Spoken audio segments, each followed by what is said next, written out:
नमस्कार, आप देख रहे हैं के न्यूज। मैं हूं आपके साथ सुनी चौहान। देवभूमि के दंगल में आपका स्वागत है। आज जिक्र मतदाता रहा चुप, मतदान हुआ सुस्त।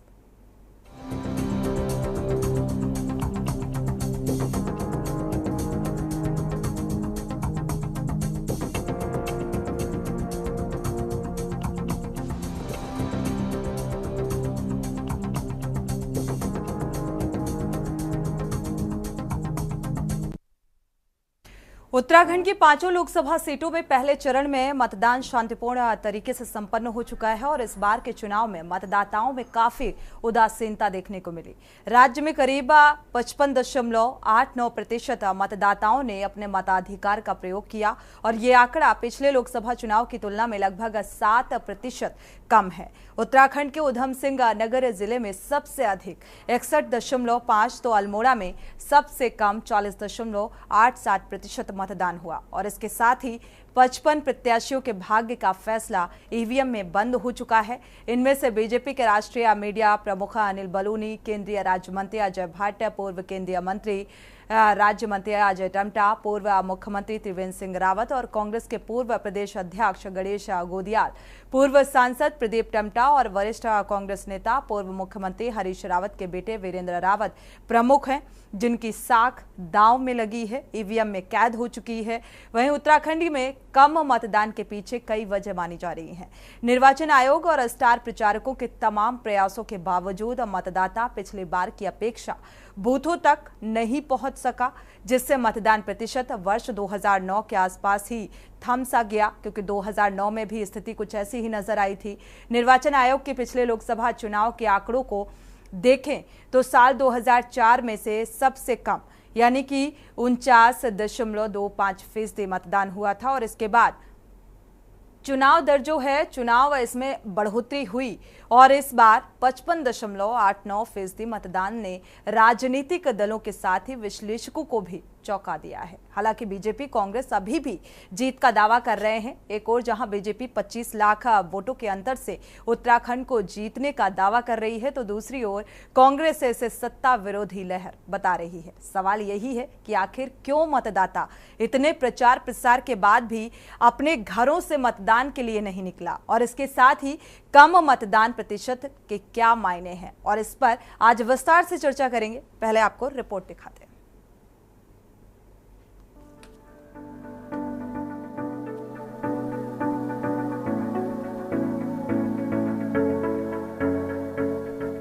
लोकसभा चुनाव के लिए उत्तराखंड की 5 लोकसभा सीटों में पहले चरण का मतदान शांतिपूर्ण तरीके से संपन्न हुआ।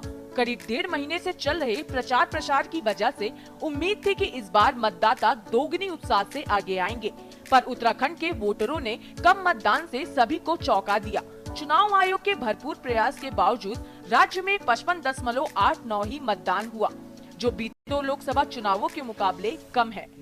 बता दें कि उत्तराखंड में साल 2014 में 62.15 और साल 2019 में 61.5% मतदान हुआ था। मतदान का अंतिम आंकड़ा अभी जारी होना बाकी है। वहीं मतदान प्रतिशत कम होने के बाद अब इसके कई मायने निकाले जा रहे हैं। अभी अंतिम आंकड़े आने बाकी हैं। दूर दूर की पोलिंग पार्टियां अभी पहुंची नहीं है। इसी के साथ में जो डाक मतपत्र है, आर्मी में नौकरी करने वाले जो वहाँ से जो डाक पत्र आने हैं, जो सर्विस में जो कर्मचारी लगे थे उनके डाक मतपत्र आने हैं, तो अभी उम्मीद है कि 2-2.5% अभी और बढ़ेगा। लेकिन कुल मिलाकर के पिछले बार की तुलना में थोड़ा सा कम अभी मत प्रतिशत जानकारी में आ रहा है। इसका सबसे बड़ा कारण तो यह है कि एक तो शादी विवाह भी बहुत ज्यादा पर्वतीय क्षेत्र में इस बार थे और इसका यह भी संदेश जाता है कि इस बार उत्तराखंड में विपक्ष का सफाया है। मोदी मैजिक, कल जो मतदान हुआ आप उससे अंदाजा लगा सकते हैं कि मोदी मैजिक नाम की कोई चीज नहीं है। भाजपा झूठ और जुमलों के सहारे चुनावी वैतरणी पार करना चाहती थी, जनता ने उसे नकार दिया। जनता के जहन में 10 साल से जो महंगाई की मार झेल रही है, जो बेरोजगारी की मार जो है आम युवा झेल रहा है, जो सरकारी परिसंपत्तियां बेची जा रही हैं, पूरा का पूरा आकलन जो है जनता ने किया। और कल आपने देखा होगा कि भाजपा का जो वोटर है वो घर से वोट डालने के लिए निकला ही नहीं। कांग्रेस का कार्यकर्ता, कांग्रेस का मतदाता सुबह से ही जो है पोलिंग बूथ पर डटा रहा और शाम तक मतदान समाप्त होने तक वहाँ डटा रहा। लेकिन भाजपाइयों को लोग ढूंढते रहे, वो कहीं दूर दूर तक दिखाई नहीं दिए। कई जगह तो भाजपाइयों के जो है बस्ते तक नहीं लगे। और निश्चित तौर पर ये जो सत्ता विरोधी जनादेश है, और निश्चित तौर पर भाजपा इस बार उत्तराखंड से पांचों की पांचों लोकसभा सीटें हार रही है और 4 तारीख को आने वाले रिजल्ट इस बात की पुष्टि कर देंगे। तौर पर बीजेपी दावा नहीं कर सकती वो इस बार 3-3 लाख के वोटों से जीतेगी, और कांग्रेस भी ये दावा नहीं कर सकती है कि वो वही चुनाव जीत रही है, क्योंकि चुनाव में जनता के मूड अलग था, इसलिए वो बहुत वोट डाले नहीं आए। लेकिन विपक्ष मजबूती से लड़ता नहीं नजर आया और सत्ता पक्ष उस तरह जनता को संतुष्ट करता नजर नहीं आया। उसी का परिणाम है कि वोटिंग परसेंटेज कम हो गया। आपको बता दें कि उत्तराखंड की अल्मोड़ा लोकसभा सीट पर 46.94, पौड़ी गढ़वाल में 50.84, टिहरी में 52.57, नैनीताल में 61.35, वहीं हरिद्वार सीट पर 62.36 मतदान हुआ। इसमें करीब 1.20 लाख पोस्टल बैलेट शामिल नहीं है। पोस्टल बैलेट प्राप्त होने के बाद अंतिम आंकड़ा जारी होगा। वहीं निर्वाचन टीमों की पूरी तरह वापसी के बाद मत प्रतिशत में अंतर आ सकता है। हालांकि भाजपा कांग्रेस अपने अपने हिसाब से जीत का दावा कर रहे हैं। एक और जहां भाजपा 25 लाख वोटों के अंतर से उत्तराखंड को जीतने का दावा कर रही है, तो वहीं दूसरी ओर कांग्रेस इसे सत्ता विरोधी लहर बता रही है। भाई मोदी जी को तीसरी बार प्रधानमंत्री बनने के लिए रिकॉर्ड तोड़ भारतीय जनता पार्टी के पक्ष में मतदान किया है, और जिस प्रकार से कांग्रेस के लोगों के अंदर उदासीनता नजर आई, कांग्रेस के लोगों ने अपना वोट, जो उनके कार्यकर्ता हैं, अपना वोट खराब करना नहीं चाहा, इसलिए उनके लोग, कांग्रेस के लोग वोट देने नहीं आई। भारतीय जनता पार्टी के सभी लोग, भारतीय जनता पार्टी के सभी समर्थक, आम जनता भारतीय जनता पार्टी के पक्ष में मतदान करने के लिए आई है। और हमें पूरा विश्वास है कि जो हमने प्रदेश नेतृत्व के द्वारा जो लक्ष्य रखा गया था कि हम 5 सीटों को 5-5 लाख मतों से जीतेंगे, कम से कम 25 लाख वोटों से हम पूरे प्रदेश को जीतने वाले हैं, ये सुनिश्चित है। बहुत ही दुर्भाग्यपूर्ण है, बहुत ही दुखद है जो मतदान का प्रतिशत लगातार उत्तराखंड में गिर रहा है। पिछले चुनाव की अगर बात करें 2019 की, तो हिमाचल प्रदेश से 10% कम था हमारा वोट, लेकिन आज आप देखिए कि ये वोट प्रतिशत का कम होना कहीं ना कहीं नाराजगी है, सत्ता विरोधी लहर है। 10 साल का केंद्र में शासन और 7 साल का यहाँ जो भारतीय जनता पार्टी की सत्ता रही है, उससे जनता आजिज आ चुकी है। इनकी भाव भंगिमाओं से, इनकी अदाकारी से, इनके जुमलों से जनता मुद्दों पर बात करना चाहती है। अपने बच्चे के लिए रोजगार और अपनी थाली में भोजन की बात करना चाहती है, किसानों की और महिला सुरक्षा की बात करना चाहती है, अस्पतालों की और स्कूलों की बात करना चाहती है, सड़क और विकास की बात करना चाहती है। लेकिन ये जनता को गोल गोल सनातन धर्म के चारों तरफ ही घुमाते रह गए। कुल मिलाकर राज्य में मतदान संपन्न होने के बाद अब हार जीत का गुड़ा भाग शुरू हो गया है। उत्तराखंड की 5 लोकसभा सीटों पर वोटिंग खत्म होने के साथ ही मैदान में उतरे 55 प्रत्याशियों का भविष्य भी ईवीएम में कैद हो गया है। अपनी अपनी जीत की उम्मीद में सभी उम्मीदवार अब अगले 45 दिन तक परिणाम के इंतजार में रहेंगे। देखना होगा 2024 का चुनाव किसको जीत का स्वाद चखाता है और किसको हार से सामना करना पड़ता है। Uttarakhand desk report. तो देवभूमि की चुनावी दंगल में आज चर्चा इसी बात को लेकर कि आखिर क्या वजह है कि मतदाता बूथों तक जाने का रुख नहीं कर पाया। इसकी विशेष क्या खास वजह है? ये बात अलग है कि सत्ताधारी दल जो हैं वो अपनी अपनी वजह बताते हुए नजर आ रहे हैं। विपक्ष का ये मानना है कि सत्ता विरोधी लहर है ये, जो आज मतदाता बूथ स्थल तक नहीं पहुंचा, अपने वोट का इस्तेमाल नहीं किया गया मतदाताओं के द्वारा। लेकिन जो परसेंटेज, जो रेशियो सामने आ रहा है वो वाकई आज विश्लेषकों को भी चौंकाने वाला है। उन राजनीतिक दलों को भी ये सोचने पर मजबूर करता है कि आखिर क्या वजह है कि इतने भव्य तरीके से एक ठोस रणनीति के तहत प्रचार प्रसार किया गया, मतदाताओं को जागरूक करने में कोई कोर कसर नहीं छोड़ी गई। फिर आखिर क्या वजह रह जाती है कि मतदाता इसके बाद भी बूथों स्थल तक नहीं पहुंच रहा है। और लोग या फिर मुद्दे, एक वजह यह भी मानी जाए कि वो तमाम मुद्दे हैं आम जनता के बीच, उत्तराखंड वासियों के जहन में, कि उन्हें अब आस नहीं है इन राजनीतिक दलों से कि ये मुद्दे जिनका वादा इनके द्वारा किया गया उसे पूरा नहीं किया गया। क्या ये वजह मानी जाए या फिर वजह कुछ और, या फिर ये कहा जाए कि अब राजनीतिक सियासतदानों से ज्यादा जो है वो आम जनता जागरूक हो चुकी है, अवेयर हो चुकी है, समझदार हो चुकी है। ये तमाम वजहों को क्या माना जा सकता है, क्योंकि शायद इसमें कोई कोर कसर नहीं छोड़ी गई। एक तरफ तो 19 अप्रैल को यानी कि कल 5 लोकसभा सीटों पर जो है मतदान हो चुका है। अब जीत और हार का गुड़ा भाग की शुरुआत भी हो चुकी है और 55 प्रत्याशियों की किस्मत ईवीएम में कैद हो चुकी है। अब बस इंतजार है 4 जून का, रिजल्ट आने का इंतजार है, यानी कि इन 45 दिनों तक इन सभी प्रत्याशियों को इंतजार करना होगा कि आखिर कब इनके भाग्य का जो फैसला है, रिजल्ट है, वो सामने आएगा, क्योंकि ये मतदाता ही भाग्य विधाता हैं। और इस भाग्य विधाता ये कहा जाए कि क्योंकि एक एक वोट जो है वो बेहद मायने रखता है और ऐसे में इनका बूथों स्थल तक ना पहुंचना मतदाताओं का ये सवाल खड़ा करता है कि आखिर कमी कहां पर रह गई, आखिर इनके दिल तक वो सियासतदानों के वादे क्यों नहीं घर बना पाए कि इन्हें बूथ तक जाने के लिए मजबूर होना पड़ता। हमारे साथ खास मेहमान जुड़ चुके हैं, आपका परिचय करा देते हैं। आज इसी मुद्दे को लेकर देवभूमि के दंगल में हम चर्चा करेंगे। आरपी रतूड़ी जी हैं, बीजेपी प्रदेश प्रवक्ता हैं, स्वागत है आपका इस चर्चा में शामिल होने के लिए। आशीष नौटियाल जी हैं कांग्रेस से, आपका भी बहुत बहुत स्वागत है इस चर्चा में शामिल होने के लिए। पीसी थपलियाल जी हैं यूकेडी के वरिष्ठ नेता, आपका भी बहुत बहुत स्वागत। अरुण शर्मा जी हैं वरिष्ठ पत्रकार, आपका भी बहुत बहुत स्वागत इस चर्चा में जुड़ने के लिए। आप सभी मेहमानों का स्वागत। शुरुआत बीजेपी प्रवक्ता से कर लेते हैं, आरपी रतूड़ी जी से। आरपी रतूड़ी जी, भारतीय जनता पार्टी की तरफ से भी कोई कोर कसर नहीं छोड़ी गई इस बार मतदाताओं को अवेयर करने के लिए, लेकिन आखिर कमी कहां पर रह गई कि जो मतदाता हैं वो घर से बूथ स्थल तक नहीं पहुंचे, क्या वजह?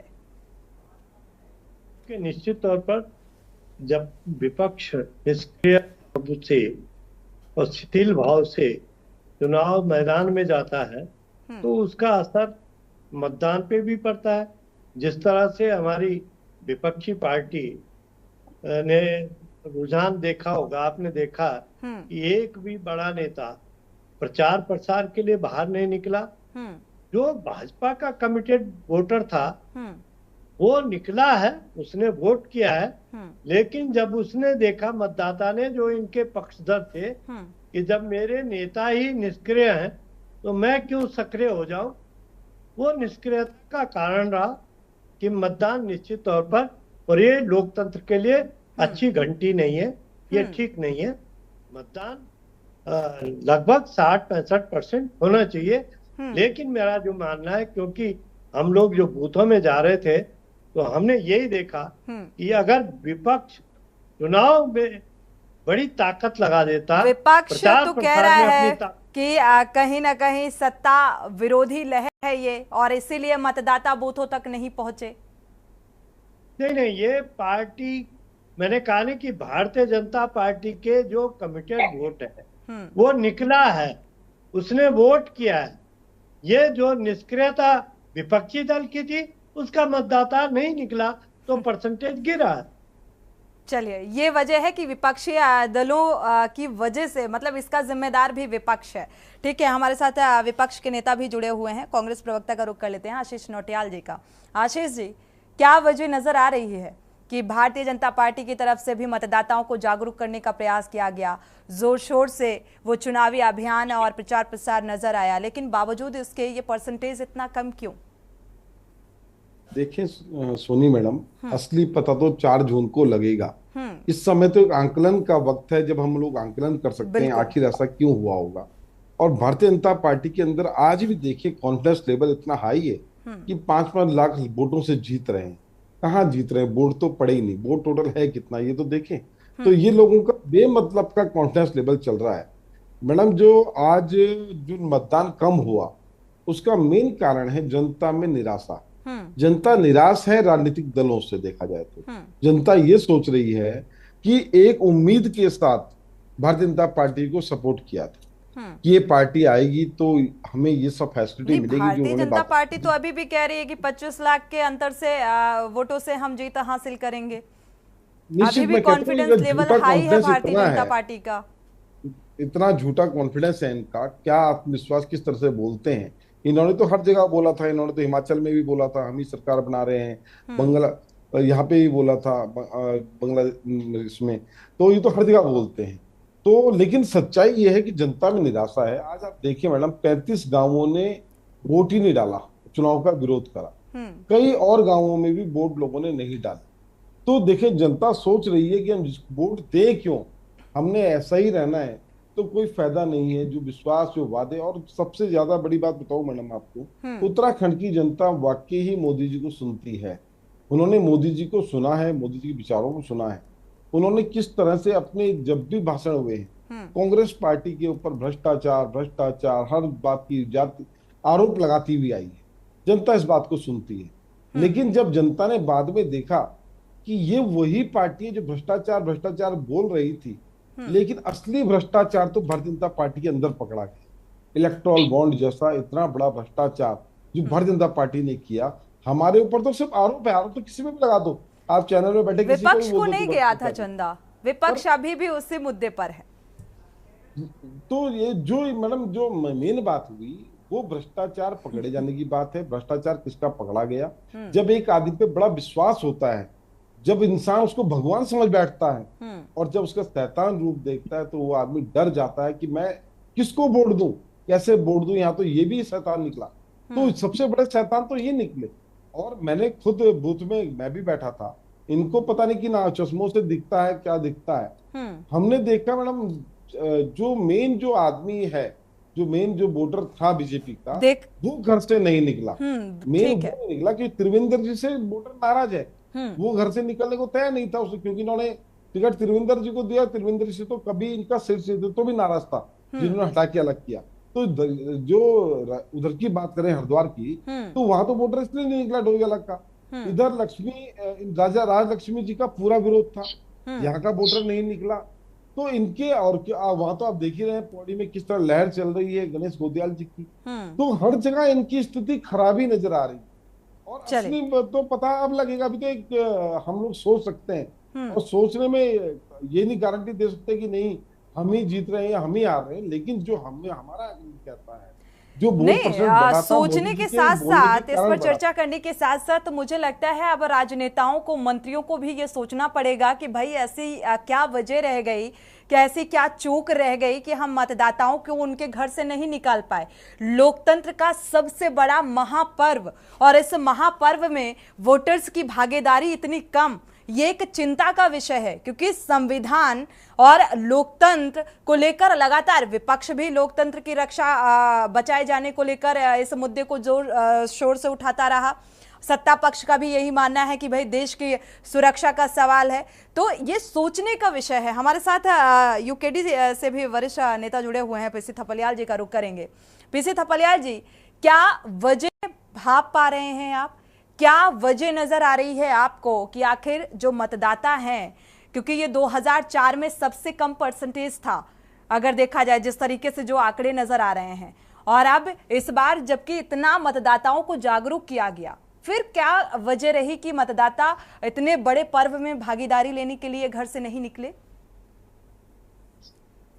सबसे मुख्य कारण जो मुझे लगा वो ये है कि भारतीय जनता पार्टी ने पूरी ज्यादा ताकत जो अपनी झोंकी है पूरी की पूरी विपक्ष को बदनाम करने में, और जो युवा वर्ग है वो तो बिल्कुल निश्चित रूप से विपक्ष से विमुख सा हो रखा है। वो दीगर बात है कि बॉबी पवार ने एक युवा वर्ग को टीवी में जागृत करके एक मूवमेंट बेरोजगारों का चलाकर एक हनक अपनी दिखाई। लेकिन निश्चित तौर से जो लोग है, मैं गोदियाल के क्षेत्र की बात करता हूं, गोदियाल के क्षेत्र में लोग बीजेपी से भी नाराज थे और वो चाह रहे थे कि हम गोदियाल को वोट दें। लेकिन वहां पे वो बोलने लग गए कि जी हमारा धर्म खराब हो जाएगा अगर हमने कांग्रेस को वोट किया तो। मतलब वो घर में रह गए, वो उन्होंने मतलब वो भाजपा से नाराज है, लेकिन वो शर्म के मारे मैंने व्यक्ति बिल्कुल प्रैक्टिकल बात बता रहा हूँ, गढ़वाल में हमारे यहाँ हुआ कि जो चाह रहे थे कि मैं गोदियाल को वोट दे, उन्होंने कहा यार हम कांग्रेस को नहीं दे सकते वोट। अब ये समस्या आई क्योंकि ये चीजें हैं, हमने बहुत बड़े चुनाव में पहले भी देखे हैं कि जैसे यूकेडी से जैसे कोई उम्मीदवार आता है तो उसको मैंने कई बार बोला कि भगवान राम को भी अगर हम टिकट देते हैं तो उसकी जमानत जब्त होती है। ये जनता का भाव है कि हमने जो एक विश्वास जीतना था जनता का, उसमें हम असफल से रहे हैं, ये रहा है। लेकिन जहां तक ये बात है कि ये जो चुनाव में कम वोटिंग होना, तो मेनली क्या है कि आपने देखा कि पर्वतीय क्षेत्र में कम हुआ है और जो मैदान के क्षेत्र है हमारे जैसे नैनीताल में वो हुआ तो है, लेकिन जिस तरह से आज अकाल पड़ गया है भारतीय जनता पार्टी और कांग्रेस और तमाम विपक्ष में भी कि जो एक जन नेता का टूटा पड़ गया है उत्तराखंड में, जिसकी बात सुनने के लिए जनता तैयार। हम जब आंदोलन के टाइम में हमारे इंद्रमणि बडूनी जी ने बोला कि राज्य नहीं तो चुनाव नहीं, तो काफी लोगों के पांव हिचक गए थे उस समय इस वोटिंग करने में। मतलब जनता में एक असर था क्योंकि वो हमारे पास एक चेहरा था।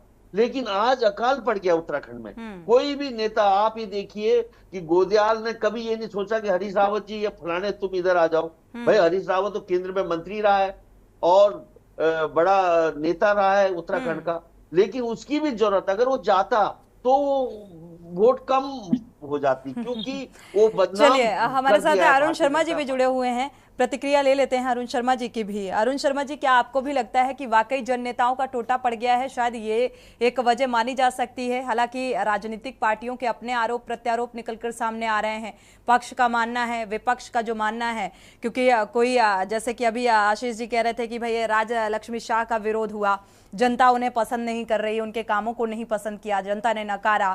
त्रिवेंद्र सिंह रावत का विरोध किया गया। तो क्या असल में यही मायने हैं या फिर कोई और वजह?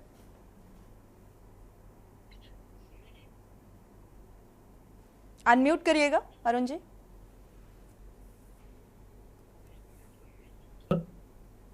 अरे आवाज आ रही जी? आ रही है जी, सुन पा रहे हैं। थैंक यू तुम सपलाल जी ने आज बहुत सही बात बोली कि उत्तराखंड में किसी जन नेता का अभाव हो गया, लेकिन उत्तराखंड में आंदोलन का भी तो अभाव हुआ, क्योंकि हम भी छात्र संघ से जीत के और उसके बाद पत्रकारिता में आए थे। और उस टाइम हमने देखा था कि जब जब कोई आंदोलन होते हैं तो नया नेता उभर के आता है, चाहे वो वार्ड स्तर का हो, ग्राम स्तर का हो, लेकिन आंदोलन होने चाहिए। लेकिन एक लंबे समय से कोई आंदोलन नहीं हुआ। देखिए, मैं थपलियाल जी की बात से 100% सहमत हूं कि बेरोजगारों का आंदोलन हुआ तो बॉबी पवार उभर के सामने आया, ये सबके सामने है।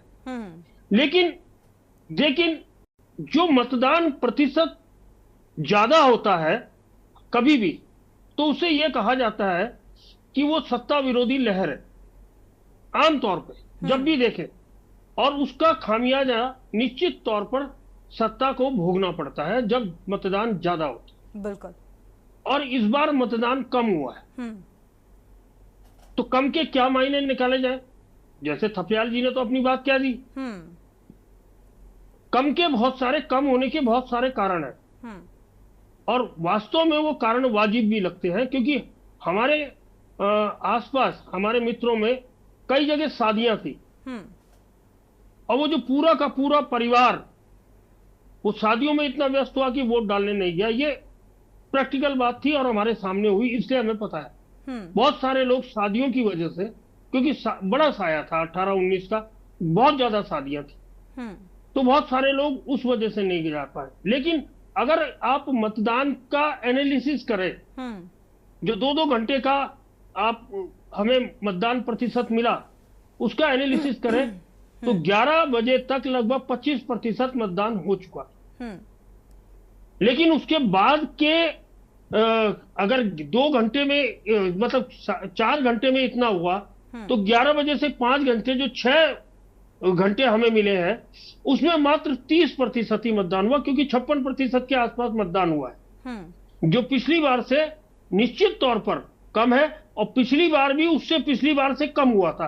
आपके पास ही आंकड़े हैं कि 14 में कितना हुआ, 19 में कितना हुआ, 24 में कितना हुआ, बिल्कुल ये आंकड़े आपने अभी बताए। तो अगर हम इन सबका एनालिसिस देखेंगे तो 14 में थोड़ा ज्यादा हुआ था, 19 में उससे कम हुआ, लगभग 1% कम हुआ, और इस बार लगभग 6-7% का अंतर है, क्योंकि अभी जो पोस्टल बैलेट है वो आज तक आने थे, 10 बजे तक जो प्राप्त हो जाएंगे वो स्वीकार किए जाएंगे। और उसके अलावा बहुत जगह जहां देर रात तक लाइनें लगी रही, वहां के नतीजे भी जब फाइनल टैली होगी, मुझे लगता है कि आज निर्वाचन आयोग इसे जारी करेगा, तो ये भी आएंगे। तो ये मान के चलें कि ये 56% के आसपास बता रहे हैं, तो वो 57 या 58% हो जाएगा, लेकिन इससे ज्यादा नहीं होगा। लेकिन मैं आपको कह रहा था कि कल पहले 4 घंटे में जो मतदान हुआ, उस स्पीड से बाद के 6 घंटों में नहीं हुआ। तो आप ये देखें कि कल कितनी गर्मी थी। बहुत सारे लोग हैं जिन्हें हम एलीट क्लास कहते हैं, जो सुबह सुबह चला गया तो चला गया, उसके बाद वो वोट डालने नहीं आता। और असली वोटर कौन होता है? जो निम्न और मध्यम तबके का व्यक्ति होता है, वो असली वोटर होता है। और उस वर्ग को केंद्र सरकार की योजनाओं का कितना फायदा मिला, ये 4 जून को सामने आ जाएगा कि उन्होंने उसको देखते हुए वोट दिया, या मोदी मैजिक को देखते हुए वोट दिया, या मोदी के खिलाफ वोट दिया। बिल्कुल। अब आप जितने लोग बैठे हैं यहाँ, थपलियाल जी भी मेरी बात से सहमत है, रतूड़ी जी तो मना करेंगे ही नहीं। निश्चित तौर पर मोदी एक बड़ा फैक्टर चुनाव में है। इस चीज को कांग्रेस कितना ही इनकार कर ले, लेकिन आप ये लगाइए कि यहाँ तमाम बीजेपी के प्रचारक आए, मोदी भी आया, अमित शाह भी आए हैं, राजनाथ सिंह भी आए हैं, बिल्कुल, और नड्डा जी भी आए हैं, उसके अलावा छोटे मोटे तमाम लोग आए। लेकिन इनकी तरफ से कौन आया था? हल्द्वानी और रुड़की में 2 मीटिंग हुई है प्रियंका गांधी। राहुल गांधी नहीं आए, ना उन्होंने न्याय यात्रा में या भारत जोड़ो यात्रा में उत्तराखंड को टच किया, ना उसके बाद इलेक्शन में टच किया। और कहीं ना कहीं ये चीजें बताती है कि अब हरीश रावत बहुत बड़े नेता हैं कांग्रेस के। थपलियाल जी ने सही कहा कि उनसे नाराजगी है, कांग्रेसियों की भी है, जनता की भी है, क्योंकि उनके जो कर्तव्य है वो जिम्नास्ट है, बहुत बढ़िया, वो कर्तव्य दिखाते रहते हैं। अब वो केवल हरिद्वार लोकसभा सीट नहीं, लेकिन एक बेहद महत्वपूर्ण सवाल ये भी है, क्योंकि उत्तराखंड की जो जनता है, या वोटिंग प्रतिशत के आधार पर बात की जाए, विपक्ष के मुद्दे आपको भी अरुण जी पता है कि उन बेसिक मुद्दों को लगातार विपक्ष उठा रहा था, चाहे हम महंगाई का जिक्र करें, बेरोजगारी का जिक्र करें। ये ऐसे मुद्दे थे कि लगता था कि हाँ, क्षेत्रीय जनता जो है इस मुद्दे को थोड़ी तवज्जो देकर बूथ स्थल तक पहुंचेगी। लेकिन क्या अब जनता आगे का जो एक होता है कि भविष्य को भाप जाना, या फिर उस प्रतिनिधि या उस प्रत्याशी, उस नेता की बातों पर भरोसा न जताना, क्या माना जाए? नहीं, देखिए, भविष्य को तो बिल्कुल उत्तराखंड की जनता देखती है, और उत्तराखंड की जनता हमेशा राष्ट्रीय मुद्दों पर चुनाव वोट देती। आज तक जितने चुनाव हुए उसका कारण है, उसका कारण हमें समझना पड़ेगा। एक तो यहाँ सैन्य कर्मी बहुत ज्यादा है, हर तीसरे परिवार का कोई ना कोई व्यक्ति सेना में है या सेना से रिटायर हो चुका है। दूसरी चीज, यहाँ शिक्षक वर्ग बहुत बड़ा ताकत है, या तो जो नौकरी में है या रिटायर हो गए, तो इसलिए उत्तराखंड का लिटरेसी रेट भी ज्यादा है। लिटरेसी रेट की हम बात करें, साक्षरता की बात करें, उत्तराखंड का एक बहुत अच्छा रेट है, और उसी को देखते हुए उत्तराखंड के लोग, उत्तराखंड का वोटर राष्ट्रवादी सोच के साथ वोट देता है। आज तक जितने चुनाव हुए, क्योंकि ये लोकसभा चुनाव था, निश्चित तौर पर लोकसभा चुनाव, विधानसभा चुनाव, स्थानीय निकाय चुनाव कहें या त्रिस्तरीय चुनाव कहें, इनसे अलग होता है।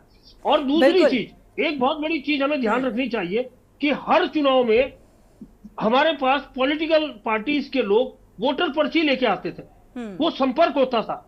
इस बार केवल इलेक्शन कमीशन की पर्ची आई है, उसके ना कांग्रेस की ना भाजपा की कोई आदमी घर तक नहीं गया। केवल इन लोगों ने रैलियां, रोड शो पे विश्वास किया। उसके अलावा जो घर घर का संपर्क होता है वो इस चुनाव में कतई नहीं हुआ। बिल्कुल जी।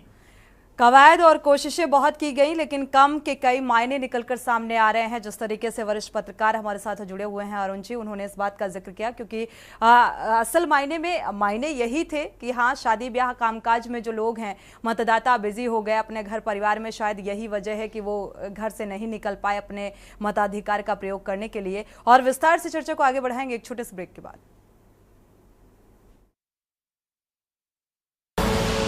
आप देख रहे हैं के न्यूज, खबरों का सारथी।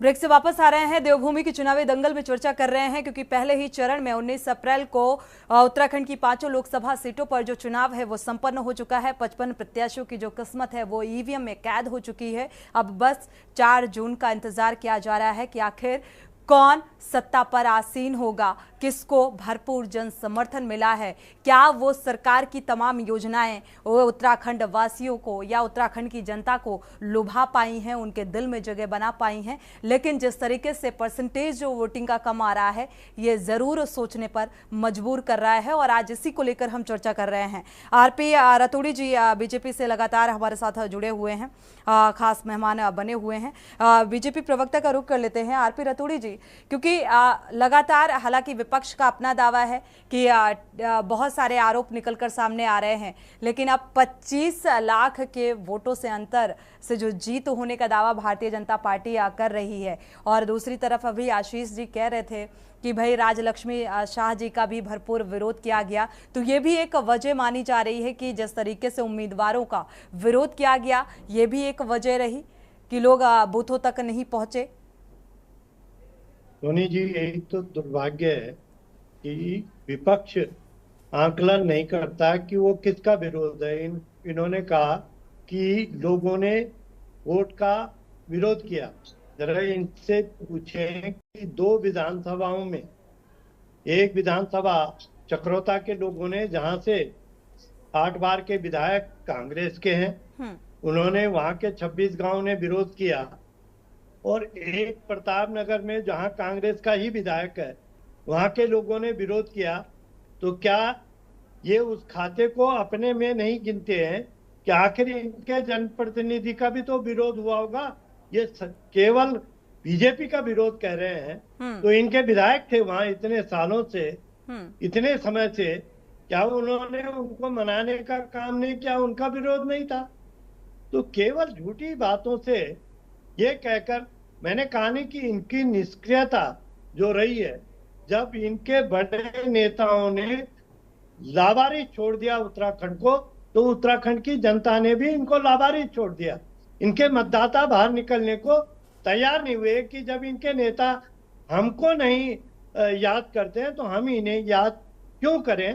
तो हमारा जो कमिटेड वोट था, जो बीजेपी का वोटर था, वो निकल के आया, और जो इनका समर्थक वोटर था वो बिल्कुल निकल के नहीं आया। मैं आपको बताऊं कि मेरे डिफेंस कॉलोनी के पास ही 12 बजे इनका बस्ता बंद हो गया। जब ये शहर के नजदीक ये हालत हुई कि 12 बजे वो बस्ता बंद हो गया, तो बाकी जगहों में, ग्रामीण अंचलों में क्या हुआ होगा? आदरणीय थपलियाल जी ने बिल्कुल सही कहा कि भाई लोगों ने वोट दिया है, कुछ सोच के दिया, भावनात्मक कहता नहीं। ये राष्ट्र के लिए वोट दिया जाता है, राष्ट्र निर्माण के लिए वोट होता है, और उत्तराखंडी राष्ट्रवादी है, तो अपने राष्ट्र निर्माण के लिए उन्होंने जिसको वोट देना था वो चाहता है। रतूड़ी जी वापस लौटेंगे डिबेट में। फिलहाल अमरोहा का रुख करना होगा। अमरोहा का रुख करते हैं, जहां पर महागठबंधन की प्रेस कॉन्फ्रेंस है, यानी कि चुनावी रैली में पहुंचे हुए हैं, और अखिलेश यादव इस बीच क्या कुछ कह रहे हैं, सुनाते हैं। स्वागत के लिए कांग्रेस पार्टी के प्रत्याशी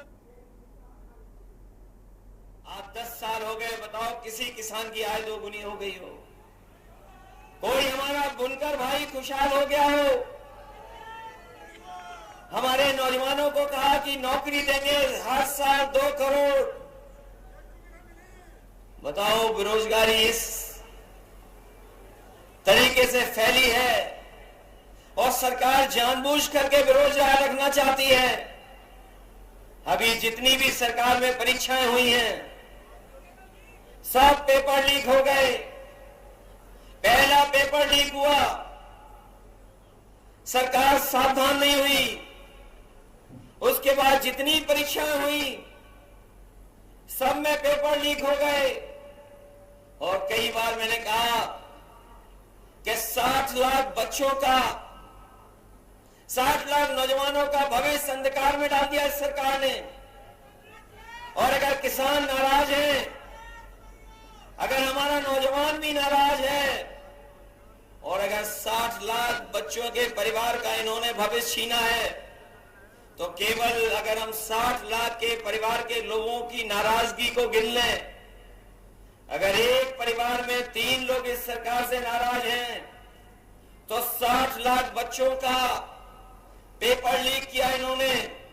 अगर 60 लाख का गुणा 3 से करें तो 1 करोड़ 80 लाख बनता है। और 1 करोड़ 80 लाख अगर हम 80 लोकसभाओं से भाग दे दें, तो बताओ 2,25,000 वोट कम हो रहा है हर लोकसभा में कि नहीं कम हो रहा है? और जिस तरीके से खुल करके बहुत सारे परंपरागत वोट जो बीजेपी को मिला करता था, वो खुल करके विरोध कर रहे हैं। हर लोकसभा में पंचायत हो रही है। ऐसे परंपरागत वोट जो भारतीय जनता पार्टी के खिलाफ खड़े हो गए हैं, मैं उनकी राजनीतिक चेतना को धन्यवाद और बधाई देता हूं कि वो भारतीय जनता पार्टी को हराने के लिए अपना पंचायत कर करके फैसला ले रहे हैं। मैं उनको बधाई देता हूं। ये जो जुमले दिए थे, वो गारंटी दे रहे हैं। इन्होंने कभी कोरोना भगाने के लिए ताली और थाली बजवाई थी। ये गारंटी नहीं, ये घंटी है इनकी। हमें इनकी गारंटी नहीं चाहिए। हमें बाबा साहब भीमराव अम्बेडकर जी ने जो संविधान में हमें गारंटी दी है, वो संविधान की गारंटी चाहिए। और उस संविधान की गारंटी आपको अधिकार दिलाएगी। संविधान की गारंटी हमें आपको सम्मान दिलाएगी। इसलिए 2024 का चुनाव हमारे आपके भविष्य का तो है ही है, लेकिन आने वाली पीढ़ी के भविष्य का भी चुनाव है। इसलिए आने वाली पीढ़ी के भविष्य के लिए और बाबा साहब भीमराव अम्बेडकर जी का संविधान बचाने के लिए और अपने वोट के एक अधिकार को बचाने के लिए आप लोग सब मिलकर के दानिश अली को जिताने का काम करना, इनकी मदद करने का काम करना। बताओ, मदद करेंगे आप लोग? दानिश अली जी को मदद कर करके लोकसभा में भेजोगे? हमारे विधायक ये कह रहे थे, महबूब अली जी ने बहुत काम किया है। सड़कें बनवाई, पुल बनवाए, फ्लाईओवर बनवाए, एम्बुलेंस चलवाई, पुलिस के लिए गाड़ी चलवाई। सरकार में बहुत काम हुए हैं। सड़कें बनी और ये स्टेडियम भी बना। काम में कोई मुकाबला नहीं है। लेकिन अगर यहाँ के लोग ठान लेंगे तो पहले बहुत वोटों से जिताया था, बहुत वोटों से जिताया था। यही विधानसभा अगर मन बना लेगी तो 1 लाख वोट से जिता करके भेजेगी। हमारे मंत्री जी थोड़ी कंजूसी करते हैं, इन्हें कंजूसी। तो दानिश अली के समर्थन में चुनावी जनसभा को संबोधित करते हुए नजर आए। 17 बार के चुनाव में हर दल को इस जिले में यानी कि अमरोहा लोकसभा सीट एक ऐसी सीट रही जो किसी का भी गढ़ नहीं रही। इस बार किसे मौका मिलेगा, क्योंकि बीजेपी से तंवर यानी कि तीसरी बार भरोसा जताया है कुंवर सिंह तंवर पर भारतीय जनता पार्टी ने। अब किसको मौका मिलता है ये फिलहाल देखना बेहद दिलचस्प होगा। चुनावी दंगल में वापस लौटते हैं, खास मेहमान लगातार जुड़े हुए हैं। आशीष नौटियाल जी का रुख कर लेते हैं। आशीष जी, देखा जाए अभी आप रतूड़ी जी को भी बखूबी सुन रहे थे, क्या लगता है कौन सा फैक्टर इस बार काम करेगा? क्योंकि राष्ट्रीय मुद्दों के आधार पर जो है आम जनता अपने वोट को देने के लिए बूथ स्थल तक पहुंची। रतूड़ी जी की पूरी टेंशन यही है कि कांग्रेस के नेता क्यों नहीं आए। आपके तो आए थे और बड़ा आह्वान भी किया था अधिक से अधिक वोट दे, फिर भी वोट नहीं दिया। तो आप अपने आप को देखें, कांग्रेस के नेताओं की चिंता ना करें। कांग्रेस ने अपनी गारंटी दी है और कांग्रेस के नेताओं की जहां आवश्यकता होगी वो निश्चित लेकिन इस गारंटी पे क्या आम जनता को भरोसा होगा? निश्चित मैडम, मैं आपको इस बारे में बताना चाहूंगा। देखिए, जो भाजपा की गारंटी है उस पर तो जनता को भरोसा नहीं हुआ, उसका समझ ही नहीं आएगी गारंटी है क्या की। वो गारंटी इनका कार्ड समझ में ही नहीं आया और हमारा गारंटी कार्ड एंड यूजर तक पहुंच ही नहीं पाया, क्योंकि बड़े बड़े जो चैनल जो लोग देख रहे हैं, बुजुर्ग लोग होते हैं घर के, वो जो सुबह से आज तक टीवी लगा के बैठे होते हैं, वो लोग नहीं देख पाए। हमने क्या बोला था? हमने कहा हम 1 लाख रुपए प्रत्येक घर में हर महिला को देने वाले, एक महिला को साल का, पर जनता को पता ही नहीं। आज सुबह मैं गया था मार्केट, मैं खुद गया था और मैंने बात करी लोगों से। मैंने पूछा आपको इलेक्ट्रॉल बॉन्ड के बारे में पता है क्या है? तो उन्होंने कहा हमें पता ही नहीं क्या है। मैंने पूछा आपको गारंटी कार्ड क्या कांग्रेस की गारंटी के बारे में पूरा पता है? उन्होंने कहा मुझे ये भी नहीं पता। वो भी विसर्जन वोट देने नहीं गए थे और वो बीजेपी के थे। तो स्थिति यह है, हमारी गारंटी। अच्छा, दूसरा, भाजपा हमसे पूछ लिया आप 1 लाख कहां से दोगे साल का हर महिला को? अरे तुम समझ नहीं रहे हो, 60 साल हमने भी इस देश में रहे हैं, हमने भी सरकार चलाई है। नहीं, ये सवाल तो मेरा भी है भाई, कैसे होगा? इसके लिए क्या रोड मैप है विपक्ष का? ये सवाल तो बेहद महत्वपूर्ण है। रोड मैप क्यों नहीं होगा मैडम? बिना रोड मैप के थोड़ी दे देंगे। 16 लाख करोड़ अगर ये माफ कर सकते हैं अपने अमीर अरबपतियों का, खरबपतियों का, तो हम 16 लाख करोड़ रुपए से ये देने का काम भी कर सकते हैं। इलेक्ट्रॉल बॉन्ड के नाम पर जो पैसे खाने का काम कर सकते हैं, उससे हम जनता को फैसिलिटी। मैडम, इतना पैसा आ रहा है सरकार पे, पैसा कम नहीं आ रहा है। आप देखिए जीएसटी के नाम पे कितना पैसा आ रहा है। ठीक है आशीष जी, माफी चाहेंगे, आपको रोकना चाहेंगे। वापस लौटते हैं, एक बार फिर से अमरोहा का रुख कर लेते हैं, जहां पर राहुल गांधी पहुंचे हुए चुनावी जनसभा को संबोधित कर रहे हैं। सुनिए जरा।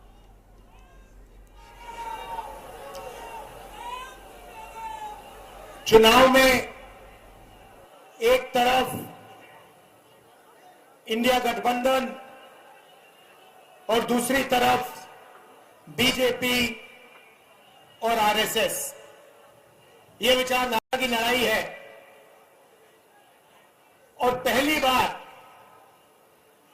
बार इंडिया गठबंधन संविधान और लोकतंत्र की रक्षा कर रहा है और बीजेपी आरएसएस के लोग संविधान को और लोकतंत्र को खत्म करने में लगे हुए हैं। आपने सुना होगा बीजेपी के नेताओं ने कहा कि अगर हम चुनाव जीत गए तो संविधान को हम बदल देंगे। सबसे पहले मैं इनसे कहना चाहता हूं, दुनिया में ऐसी कोई शक्ति नहीं है जो हिंदुस्तान के संविधान को बदल सके।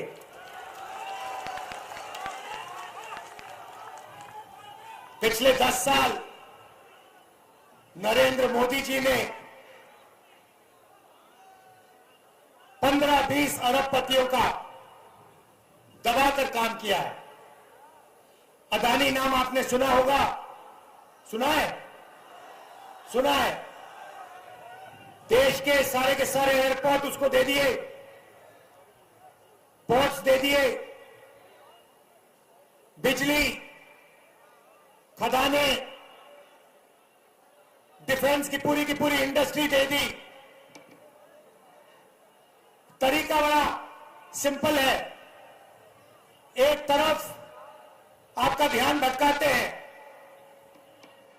दूसरी तरफ हिंदुस्तान का पूरा धन इन्हें 20-25 लोगों को दे देते हैं। पता नहीं आपको मालूम या नहीं, नरेंद्र मोदी जी ने हिंदुस्तान के सबसे अमीर अरबपतियों का 16 लाख करोड़ रुपया कर्जा माफ किया है। आप जानते हो 16 लाख करोड़ कितना होता है? नहीं, बहुत होता है, मगर कितना होता है मैं आपको बताता हूं। हमने किसानों का कर्जा माफ किया था ना जब यूपीए की सरकार थी।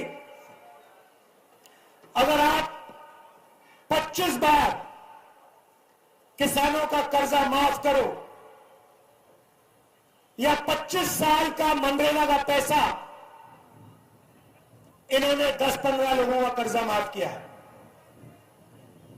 आज हालत यह हो गई है कि 22 ऐसे लोग हैं जिनके पास उतना ही धन है जितना 70 करोड़ हिंदुस्तानियों के हाथ में। एक तरफ 22 लोग, दूसरी तरफ 70 करोड़ लोग, और 2 हिंदुस्तान बन गए हैं। और आप देखते हो हिंदुस्तान का किसान, मजदूर, छोटा व्यापारी रोज देखता है 20-25 अरबपति हैं, जो भी सपना देखना चाहते हैं पूरा कर देते हैं, हवाई जहाज में उड़ते हैं, करोड़ों रुपए की गाड़ियों में घूमते हैं, और बैंक का पूरा पैसा नरेंद्र मोदी जी ने इन लोगों को दिया है। पैसा कहां से आता है? जीएसटी से आता है। आपका पैसा है। आप अगर शर्ट खरीदते हो 500 रुपए की, जितनी जीएसटी आप देते हो उतनी जीएसटी अदानी देता है। आपकी आमदनी हजारों में, उसकी आमदनी हजारों करोड़ों में, मगर जितनी जीएसटी आप देते हो उतनी जीएसटी वो देता है। ये हिंदुस्तान की सच्चाई है। और ये 20-25 बड़े अरबपति चाइना का माल हिंदुस्तान में बेचते हैं। नरेंद्र मोदी एक तरफ मेक इन इंडिया कहता है और दूसरी तरफ जो लोग मेक इन इंडिया कर सकते हैं, छोटे व्यापारी, छोटे बिजनेस वाले, कारीगर, उनके लिए वो नोटबंदी और जीएसटी कर देता है और उनको खत्म कर देता है। उसको कोई मेक इन इंडिया नहीं चाहिए, उसे सिर्फ मेक इन चाइना चाहिए, क्योंकि वो चाहता है कि चाइना का माल हिंदुस्तान में बिके और अरबपतियों को उसका फायदा हो। तो राहुल गांधी को आप सुन पा रहे थे।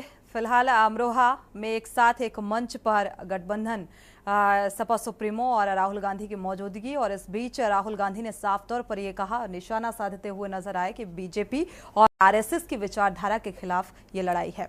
हमारे साथ देवभूमि के चुनावी दंगल में एक बार फिर से वापसी करते हैं, पीसी थपलियाल जी का रुख कर लेते हैं। पीसी थपलियाल जी, इस बार क्या लगता है, मोदी फैक्टर काम करेगा? मोदी की गारंटी पे आम जनता को भरोसा होगा या फिर राहुल की गारंटी पर?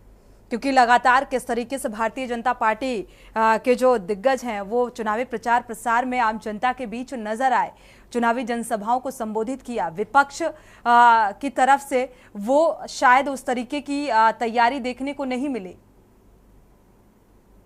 देखो, जब चुनाव से पहले हम चल रहे थे कि भारतीय जनता पार्टी के आगे कोई नहीं टिकने वाला, हम मतलब अपने मन अंदर खाने हम ये जानते थे कि बहुत ही मजबूत स्थिति में भारतीय जनता पार्टी, और जिस तरह से हम अपने फ्रेंड सर्कल में, जब मैं फौजी संगठन में मैं पाता था 95% लोग बिल्कुल अंधभगत होते थे, और इवन कॉलोनी में बसंत विहार, उधर तो इंदिरा नगर जितना है फुल ऑफ भाजपा के गढ़ हैं, गढ़, और इन गढ़ों में सेंध लगाना हमें बिल्कुल ही असंभव लगता था।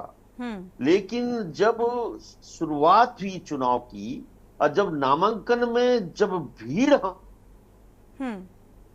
ब्रेक थ्रो किया, वो गणेश गोदयालय जिसने पौड़ी में बड़ी भारी जनता का नामांकन के दिन में आ गई, उमड़ पड़ी। फिर यही उमड़ाव हमने भोवी पवार की उसमें देखा, फिर जोत सिंह कंसोला तक की इतनी भीड़ लाए पूछो मत। तो इन भीड़ों को देखते हुए हमने सोचा कि यस, समवेयर गुंजाइश है, और इन भीड़ों को देखकर भाजपा भी भयभीत हो गई। तब उन्होंने इतने सारे अपने प्रचारक यहाँ पे उड़ेल दिए, टॉप मोस्ट, जो पूरे बड़े बड़े जगह इन्होंने नहीं भेजे, यानी प्रधानमंत्री का हार का डर था। यस, 5 संसदीय सीट के लिए 2 बार प्रधानमंत्री का आना, 2 बार, और उसके बाद योगी का आना, डिफेंस मिनिस्टर का आना, जनरल पीके सिंह का आना, नड्डा का आना, मतलब इन्होंने इतना भयभीत हो गए थे। और यहां तक कि ये फिर बिलो द बेल्ट जो, यानी अब जब आप सभी प्रचारक को ऐसे नहीं है, जनता सुनने गई लेकिन वो कुछ भी नया नहीं बोले, वो गाली देते रहे विपक्ष को, लेकिन आहत जनता को, पीड़ित जनता को, जो लहूलुहान जनता पे कहीं मरहम पट्टी नहीं लगा गए, इसलिए जनता असंतोष हो गई, वो निराश हो गई, निराश इन लोगों के व्यवहार। अब प्रधानमंत्री का भाषण सुनो आप कि मैं जो 60 साल से कांग्रेस ने आग लगाई है उसको मैं बुझा रहा हूं भाइयों, मेरे को और 5 साल दो। तो जिस तरह से फिर कांग्रेस के उम्मीदवारों ने क्षेत्रीय मुद्दों को लिया, ये राष्ट्रीय मुद्दों को नहीं लिए। अगर इन्होंने राहुल गांधी को लाया होता यहाँ, तो राहुल गांधी यही बोलते जो अभी बोल रहे हैं, और इसका प्रभाव उत्तराखंड की धरती पे बिल्कुल नहीं पड़ता, क्योंकि वो जो आरएसएस को लपेटते हैं वो उनका एक ड्रॉबैक है। देखिए, आपको टारगेट उसको बनाना चाहिए जो राजनीतिक दल फ्रंट में युद्ध में तुम्हारे साथ है, वो भाजपा है। वो कहां पूंजीपतियों को लपेट रहे हैं, वो आरएसएस को लपेट रहे हैं। वो किसानों की बात अगर इस तरह से यहाँ पे करते जो अभी कर रहे थे, और उन्होंने करनी थी। उत्तराखंड में किसान वर्ग का बड़ा टोटा है, पहाड़ में किसान है ही नहीं, नाम मात्र के लिए, केवल जो पैसा लेने के लिए होता है, दैट्स ऑल। और उसको मोदी दे रहा है, वो किसानी करता नहीं है, बंजर खेत है और मोदी की तरफ से पैसा मिल रहा है उसको, और ऊपर से राशन, बिकॉज हमारे खेत खलियान बंजर पड़ गए हैं, 5 किलो राशन भी दे रहा है मोदी। तो इन तमाम सवालों जिस तरीके से अभी राहुल गांधी बोल रहे थे, फाइनल कमेंट ले लेते हैं थपलियाल जी, अरुण जी का क्या लगता है, ड्रॉबैक ही जिस तरीके से थपलियाल जी ने कहा कि जो अभी चुनावी जनसभा को संबोधित कर रहे थे, इसी तरीके का वक्तव्य यहाँ भी होता, तो यहाँ पे ऐसे वक्तव्य पर की कोई जरूरत भी नहीं है। जी बिल्कुल सही कहा थपलियाल जी, बिल्कुल सही कह रहे हैं, आज बिल्कुल ट्रैक पे है।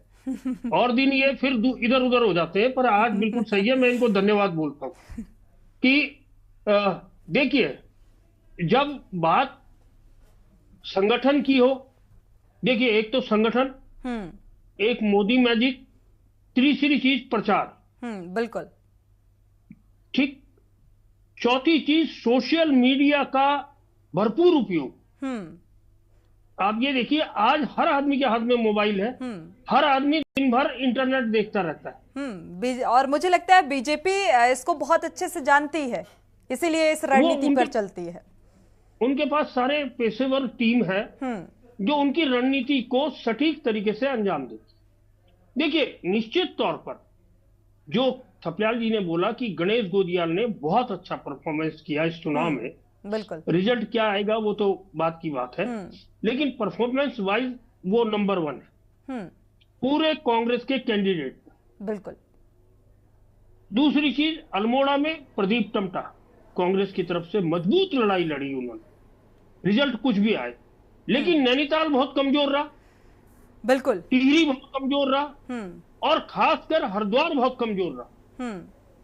ये बहुत कमजोर रहे, और कहीं ना कहीं जो एक दिक्कत हो गई है कांग्रेस के साथ कि कांग्रेस में अगर आजकल हम वो सुने गौरव वल्लभ के जो इनके प्रमुख वो थे प्रवक्ता, और अब बीजेपी में आ गए। बिल्कुल अरुण जी, देखा जाए तो कांग्रेस की रणनीति को लेकर हमेशा से ही सवाल खड़े होते रहे हैं कि उस ठोस रणनीति के साथ वो जनता के बीच में अपनी पैठ नहीं बना पाते हैं। शुक्रिया आप सभी मेहमानों का इस चर्चा में शामिल होने के लिए। फिलहाल जिस तरीके से वोटिंग प्रतिशत सामने आया है, ये जरूर चौंकाने वाला है कि आखिर इतना जागरूकता के बावजूद भी किस आधार पर जनता, या फिर जनता ये समझ चुकी है, ये जान चुकी है कि एक मोदी मैजिक ही है, इसके अलावा दूसरा ऑप्शन नहीं है। हालांकि 4 जून तक का इंतजार करना होगा, क्या कुछ रिजल्ट निकलकर सामने आता है ये देखना होगा। इसी के साथ चुनावी दंगल में इतना ही। आगे खबरों के लिए आप देखते रहिए के न्यूज़ इंडिया।